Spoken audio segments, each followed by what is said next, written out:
Assalamualaikum warahmatullahi wabarakatuh. Kali ini saya akan menjelaskan tentang metode komputasi untuk menyelesaikan sistem persamaan aljabar linear.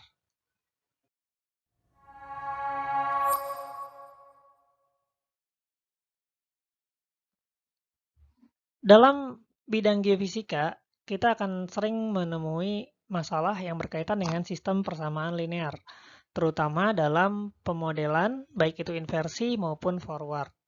Contoh sederhananya, dan mungkin contoh ini terlalu sederhana, ya, adalah misalnya kita mencoba untuk memodelkan resistivitas dari lapisan bawah permukaan, ada 3 lapisan katakanlah, dengan cara memvariasikan rasio antara ketebalan dengan kedalaman dari masing-masing lapisannya. Nah, masing-masing variasi ini, tiap-tiap variasi yang kita berikan itu akan memberikan nilai apparent resistivity atau resistivitas semu yang berbeda yang terukur dalam survei kita. Gitu. Jadi kalau saya notasikan kira-kira seperti ini ya, jadi ada tiga variasi, kita memvariasikan H-nya, ya. Kemudian tiap variasi ini akan menghasilkan nilai apparent resistivity yang berbeda. Gitu. Contohnya seperti ini. Ya. Jadi ini adalah salah satu contoh dari sistem persamaan linear yang kemudian dengan menggunakan metode komputasi kita bisa mencari solusinya, yaitu untuk mencari nilai resistivitas dari tiap lapisan ini, rho 1, rho 2, dan rho 3. Sebetulnya dalam geofisika itu tidak semuanya itu berhubungan linear, bahkan lebih banyak yang hubungannya non-linear. Tapi linear system di sini adalah sebuah sistem di mana responnya itu proporsional dengan inputnya. Artinya kalau kita berikan input yang besar, maka responnya juga besar. Gitu. Kalau inputnya kita kecilkan, maka responnya juga kecil. Meskipun dia hubungannya logaritmik atau eksponensial. Gitu. Tapi yang jelas hubungannya itu berbanding lurus. Nah, setiap sistem yang berhubungan seperti itu bisa kita ibaratkan sebagai sebuah linear system. Nah, sistem persamaan aljabar linear ya, itu tujuannya adalah untuk mencari solusi dari n linear algebraic equation atau sejumlah n persamaan aljabar linear yang mengandung n variabel yang tidak diketahui. Ya. Dalam hal ini variabel yang tidak diketahui adalah x. Kalau kita lihat di dalam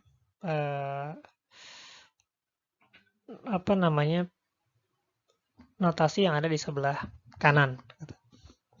Jadi kita punya n persamaan mulai dari A1, X1, A12, X2, B sama dengan B1 sampai ke persamaan paling terakhir. Yang kalau kita ubah dalam bentuk matriks, maka kita akan mendapat matriks A seperti ini, yang ukurannya adalah n dikalikan n. Kemudian kita akan dapat vektor X, yaitu vektor dari variabel yang tidak diketahui, dan vektor B. Vektor B ini adalah nilai yang sudah kita ketahui. Kalau dalam persoalan kita yang tadi, maka matriks A ini berisi rasio antara ketebalan dengan kedalaman. Ya. Kemudian vektor X ini berisi resistivitas tiap lapisan yang mau kita cari. Kemudian B ini berisi apparent resistivity yang terukur di permukaan untuk 3 kasus yang kita berikan tadi. Kalau kita sederhanakan, maka kita akan punya persamaan AX sama dengan B. Ya, di mana A adalah N kali N koefisien matriks. Jadi matriks A itu disebutnya koefisien matriks yang menggambarkan karakteristik dari sistem atau properti dari model yang kita punya. Gitu. B itu adalah konstan vektor yang nilainya sudah diketahui, ya, yang dalam kasus ini, kasus geofisika, B itu seringkali dikorelasikan dengan input value gitu. Input value untuk pemodelan. Dan X adalah unknown vektornya atau variabel yang kita tidak ketahui. Dalam hal ini adalah output dari pemodelan yang akan kita lakukan. Akan tetapi, tidak semua sistem persamaan linear itu bisa diselesaikan atau bisa dicari solusinya. Kita harus mengecek dulu apakah matriksnya itu singular atau tidak. Gitu. Jadi untuk memberikan solusi yang unik, yang berbeda, gitu ya, maka sebuah sistem persamaan linear harus memiliki koefisien matriks A yang tidak singular atau non-singular. Gitu. Maksudnya adalah berarti masing-masing persamaannya dalam sistem persamaan linear itu independen satu dengan yang lainnya, tidak saling berkaitan. Karena kalau koefisien matriks A itu singular, maka mungkin tidak ada solusi yang bisa dicari atau bahkan solusinya akan banyak sekali, akan infinite solusinya. Gitu. Kalau kita lihat di contoh di sebelah kanan ya, ada dua persamaan, 2x plus y sama dengan 3, 4x plus 2y sama dengan 6. Ya. Kedua sistem persamaan ini akan mempunyai solusi yang infinite, yang tidak berhingga. Gitu. Artinya, setiap nilai x itu akan dapat digunakan di kedua persamaan ini. Kenapa demikian? Karena kalau kita perhatikan, persamaan kedua itu adalah 2 kalinya persamaan pertama. Ya. Kelipatannya persamaan pertama. Gitu. Jadi setiap nilai x dan setiap nilai y akan selalu cocok untuk kedua persamaan ini. Untuk persamaan yang kedua atau kasus yang kedua adalah karena dia singular, dia juga bisa tidak punya solusi sama sekali. Contohnya ini. Persamaan pertama, 2x plus y sama dengan 3. Sementara persamaan kedua, 4x plus 2y sama dengan 0. Gitu. Kalau persamaan pertama kita kali 2, maka kita akan mendapat 4x plus 2y sama dengan 6. Gitu ya. Sementara persamaan kedua, 4x plus 2y sama dengan 0. Nah, itu kan kontradiktif gitu ya. Kontradiktif. Makanya nggak mungkin ada solusi dari kedua persamaan ini. Nah, sebuah matriks itu disebut sebagai matriks singular kalau determinannya sama dengan 0. Maka dari itu, agar bisa diselesaikan, kita harus cek apakah determinannya tidak sama dengan 0 atau bagaimana. Kalau dia tidak sama dengan 0, baru bisa diselesaikan atau bisa dicari solusinya. Sistem persamaan linear itu dapat diselesaikan dengan dua metode besar ya. Yang pertama adalah metode langsung atau direct methods, yang kedua dengan iterative method atau metode yang berulang-ulang. Dalam video kali ini saya hanya akan menjelaskan tentang direct methods, di mana dalam metode langsung ini kita mentransformasi persamaan aslinya ke dalam sebuah persamaan ekuivalen yang bisa dikerjakan secara lebih mudah. Gitu. Kalau kita lihat ada 3 direct method yang sering dipakai, yaitu ada Gauss elimination, ada LU decomposition, dan Gauss-Jordan elimination. Initial formnya sama ya, AX sama dengan B semua. Jadi kalau di Gauss elimination, final formnya adalah UX sama dengan C. Di mana U ini adalah upper triangular, artinya sebuah matriks yang segitiga atasnya saja yang terisi, sementara segitiga bawahnya itu bernilai 0. Sementara pada LU decomposition, final formnya adalah LU dikali X sama dengan B. Ya. L adalah lower triangular matrix. Ya. Kebalikannya dari upper triangular matrix. Sementara kalau Gauss-Jordan elimination, final formnya adalah IX sama dengan C, di mana I adalah matriks identity. Jadi idenya adalah bagaimana kita bisa mengubah matriksnya dari initial form ke dalam menjadi final form gitu. Ya. Kita akan menjelaskan salah satunya, yaitu tentang Gauss elimination. Saya rasa kalian sudah pernah belajar tentang metode Gauss elimination atau eliminasi Gauss di kelas aljabar linear ya. Jadi intinya adalah pertama-tama kita ingin membuat sebuah upper triangular matrix. Misalnya kita punya sistem persamaan linear yang keadaan awalnya adalah seperti ini ya, seperti dalam kotak ini. Itu. Kemudian goal akhirnya adalah kita ingin membuat sebuah upper triangular matrix di mana koefisien matriksnya itu hanya akan berisi di bagian sini. Sementara di sini kosong, di sini juga 0 juga gitu ya. 0 juga. Dan nilai-nilai yang ada di sini itu akan nilai-nilai yang diupdate gitu. Ya. Nilai-nilai yang diupdate. Oke. Kemudian caranya bagaimana? Yaitu dengan mengalihkan sebuah persamaan ya, sebuah persamaan. Misalnya kita punya 3 persamaan, maka kita akan mengalihkan persamaan pertama dengan sebuah konstanta yang kita beri nama lambda. Kita beri nama lambda ya. Di mana lambda ini adalah kalau dirumuskan AIK dibagi dengan AKK, yaitu koefisien dari variabel pertama di di persamaan kedua dibagi dengan koefisien variabel pertama di persamaan pertama. Ya, ini dibagi dengan ini. Kemudian kita kurangi persamaan kedua dengan persamaan pertama yang sudah dikalikan dengan lambda. Jadi kurang lebih secara umum rumusannya seperti ini. Ya. Rumusnya seperti ini.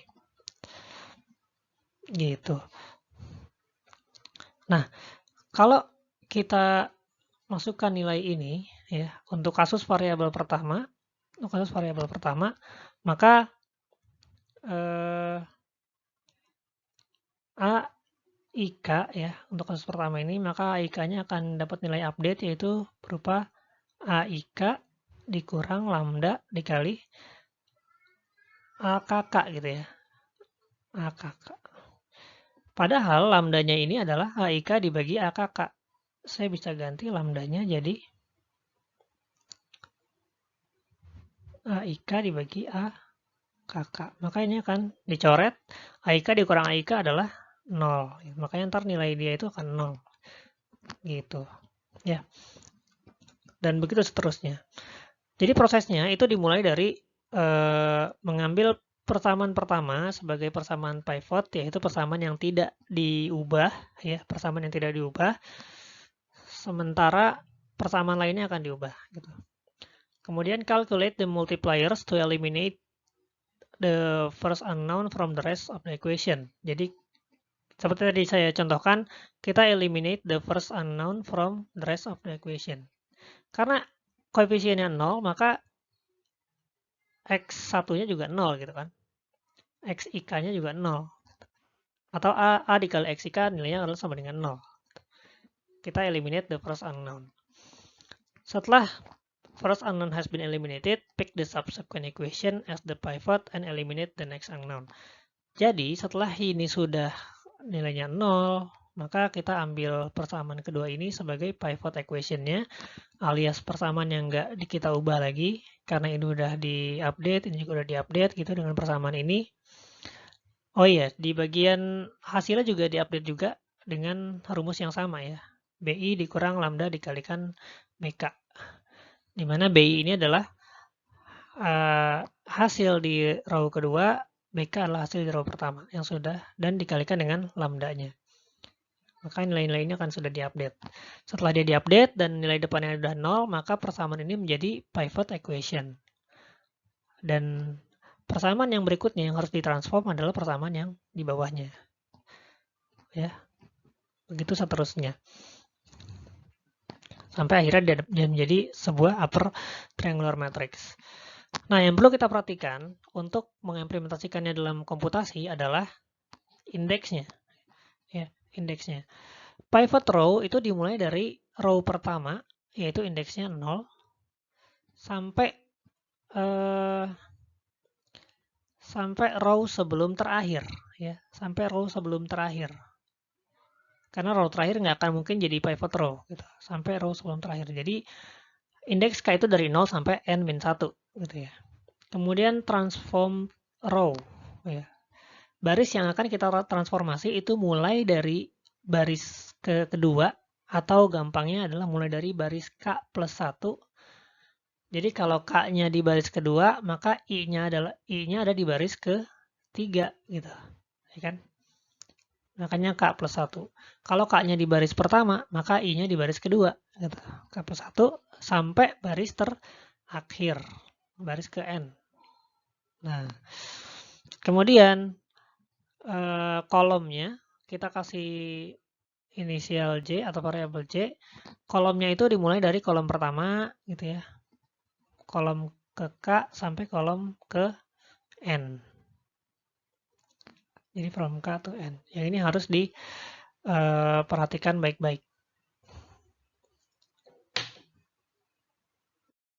Kalau kita sudah dapat upper triangular matrix seperti bentuk ini, gitu ya, maka kita akan tahu bahwa persamaan terakhir ini akan sangat mudah untuk diselesaikan, ya, di mana ANN dikalikan XN itu sama dengan BN, sehingga XN sama dengan tinggal BN dibagi ANN, gitu ya.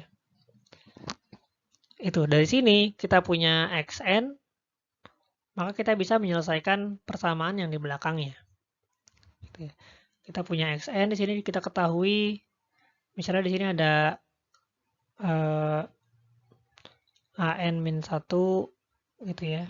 N-1 dikali XN-1, maka karena ini udah diketahui, ini udah diketahui, ini diketahui, kita bisa dapat nilai ini. Naik lagi ke atas, kita dapat yang di belakangnya lagi. Naik lagi ke atas, kita dapat yang di belakangnya lagi, gitu. Jadi makanya namanya adalah backward substitution, ya, substitusi ke belakang. The last equation is easy to solve. Kayak yang pertama saya udah jelaskan. Kemudian we can determine the previous unknown K-1 from the solved XK, gitu. Ya, jadi kalau ini udah kita solve, kita bisa cari tahu X di belakangnya.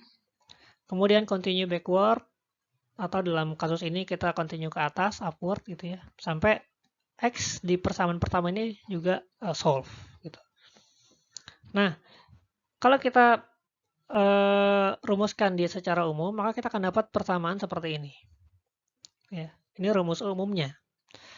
A KK XK plus bla bla bla bla sama dengan BK, gitu ya. Mulai dari yang pertama sampai yang terakhir sama dengan BK. Di mana K ini adalah row yang mau kita cari solusinya, gitu. Dan karena A ini udah diketahui, B juga udah diketahui, yang kita butuhkan adalah nilai X-nya kan ya. Nilai XK-nya ini. Sehingga kalau kita selesaikan persamaan ini, kita akan dapat bahwa XK sama dengan persamaan ini, gitu ya. Dimana K-nya itu mundur dari N-1, N-2, terus mundur seperti itu. Ya, ini persamaan yang juga penting. Yang kita gunakan untuk mencari solusi akhirnya. Oke, kita akan mencoba untuk mencari solusi dari kasus yang pertama kali saya jelaskan di awal video tadi, yaitu kita akan menentukan nilai resistivitas dari ketiga lapisan dalam model 1D yang memiliki nilai resistivitas semu terhadap koefisien ketebalan masing-masing sebagai berikut. Jadi kita variasikan koefisien ketebalannya tadi, ketebalan dibagi dengan kedalaman total, kita akan dapat ketiga variasi dan kita akan dapat tiga sistem persamaan linear seperti ini. Ya. Tapi kita harus ingat bahwa kita harus mengecek terlebih dahulu apakah matriksnya singular atau tidak. Sebetulnya kalau kita lihat kayak gini juga udah kelihatan bahwa dia nggak singular. Tapi untuk lebih aman dan untuk bisa dipakai selanjutnya kita akan buat pengecekan apakah matriksnya singular atau tidak gitu ya. Oke, yang pertama kali harus dilakukan adalah kita harus membuat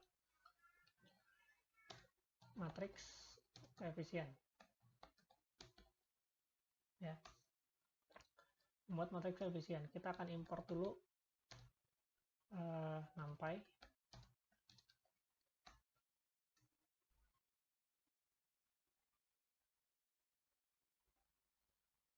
Oke, kita akan membuat dulu NumPy, di mana A sama dengan NP array. Oke, kita akan buat baris pertamanya adalah 0,3, 0,2, 0,5. Oke, baris keduanya adalah 0,5, 0,4, 0,1. Baris ketiganya adalah 0,2, 0,6, dan 0,2. Oke.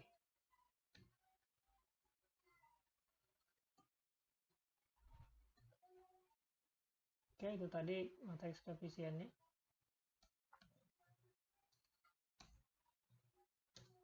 Koefisien matriks. Oke, kemudian yang kedua kita akan membuat noun input vektornya, ya. Yaitu B sama dengan np.array, isinya adalah 67, 39, dan 36. Nah, oke, ini adalah nilai awal kita, ya, nilai variabel awal kita. Kemudian kita akan membuat fungsi dari si Gauss elimination-nya, di mana input yang kita perlukan adalah A dan B. Oke, di mana kita akan memerlukan informasi panjang B, ya. Panjangnya B itu akan sama dengan panjangnya unknown value atau panjangnya X, dan ukuran dari matriks A, ya. Matriks A adalah N kali N, jadi N sama dengan ln B gitu. Oke, setelah ini kita akan coba untuk cek singularity. Oke, cek singularity.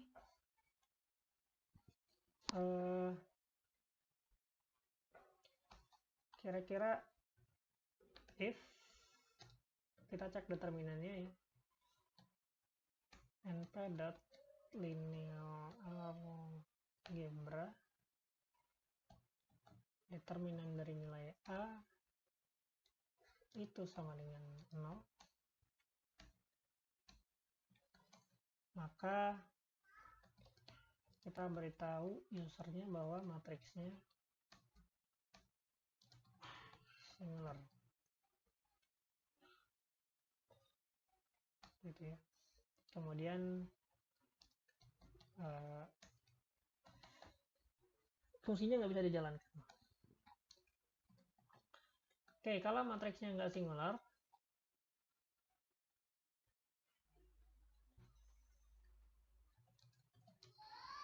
if not singular, ya, baru kita bisa lanjutkan, ya, dimana pertama kali kita akan melakukan proses pivoting, yaitu kita akan membuat upper triangular matrix. Kita akan membuat upper triangular matrix mulai dari pertama-tama kita tentukan dulu pivot equation-nya, ya, yaitu equation yang kita nggak ubah. Maka kita akan mulai dari variabel K, di mana variabel K ini mulainya dari persamaan pertama sampai persamaan sebelum terakhir, 0 sampai N-1. Tadi sudah saya jelaskan, ya. Kemudian for I in range, I ini adalah persamaan yang mau kita ubah, di mana mulainya dari K plus 1 sampai persamaan terakhir. Oke. Kemudian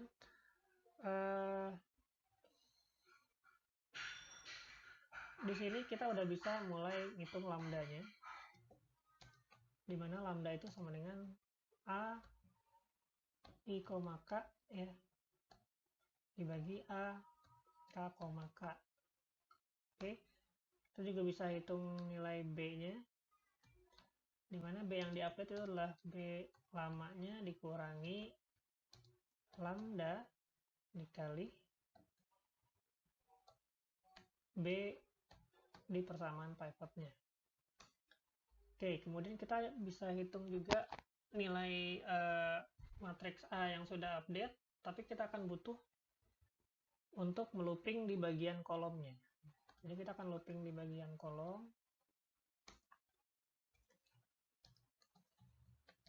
looping dalam baris, ya, looping dalam baris. Kita pakai variabel J tadi, in range.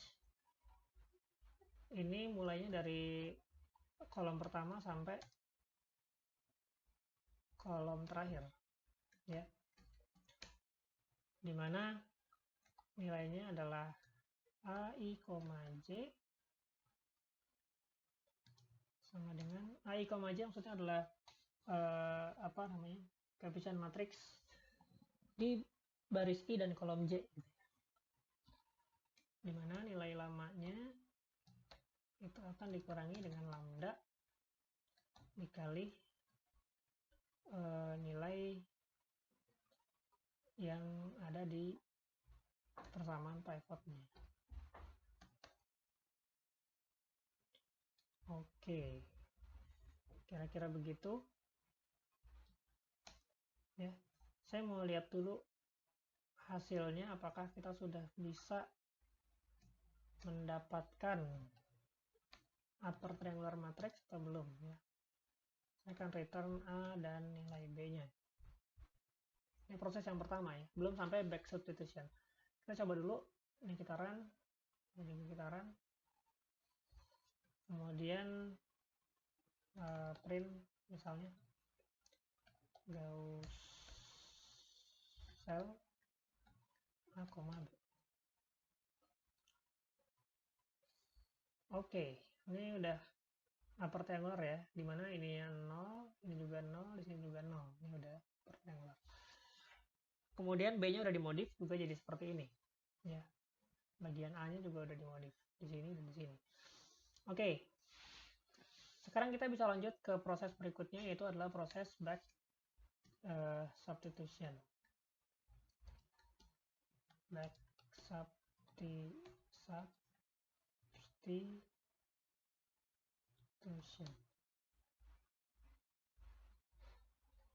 Oke. Proses back substitution adalah kita proses untuk mencari nilai X-nya ya. Jadi kita kasih dulu X-nya awal, yaitu kita kasih aja nilai 0 gitu ya. Karena nilai ini juga akan diganti nantinya, akan diupdate, dimana panjang dari vektor X adalah N. Oke. Kemudian kita akan mulai menghitung for K in range N min 1, min 1. Ini backward ya, jadi kita mulai K-nya itu dari row sebelum terakhir, terus mundur ke row sebelumnya, dan terus sampai row ke 0. Ya. Row ke 0. Ini min 1 ini maksudnya adalah kita cuma sampai row ke 0. Min 1 yang terakhir maksudnya adalah mundur ke belakang. Oke, kita dapat begini. Sekarang kalau kalian perhatikan ada notasi sigma di persamaan itu ya, dimana sigma itu adalah jumlah dari koefisien matriks dengan nilai X-nya yang sudah diketahui.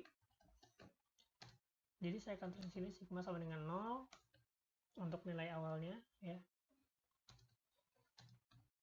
initial value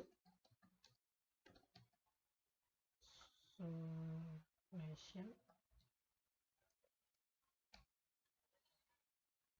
Oke, kemudian kita akan looping di dalam barisnya.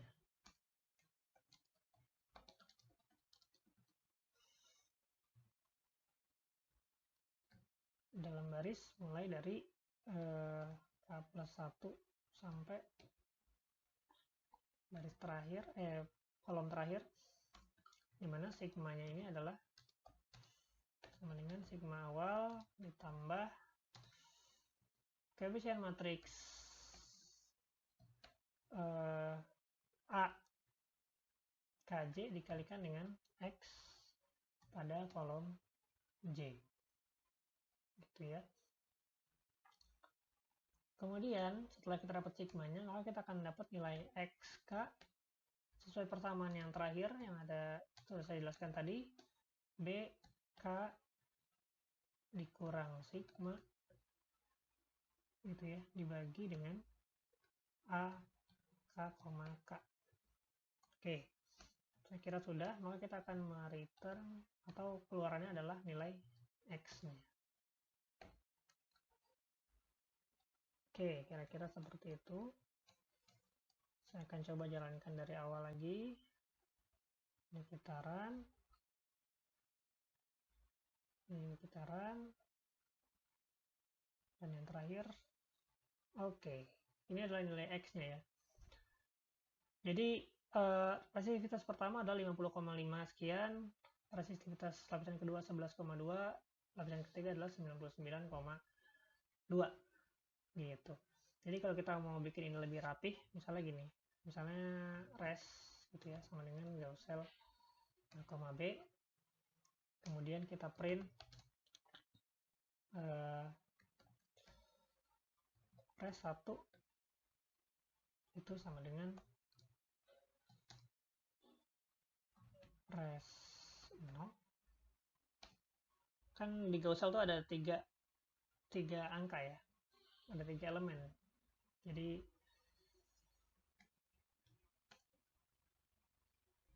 kita akan tuliskan begini, res 2, res 3, ini 1, ini 2. Oke, saya coba run lagi dari awal. Ini kenapa saya dari awal? Karena nilai AB-nya udah ke-update ya kalau di sini. Kalau diterusin nanti dia akan berubah.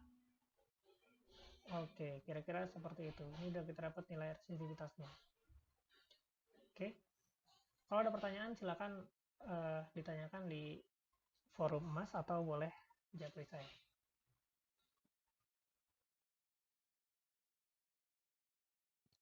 Terima kasih atas perhatiannya. Semoga apa yang kita pelajari dapat dipahami. Akhir kata saya ucapkan Assalamualaikum warahmatullahi wabarakatuh.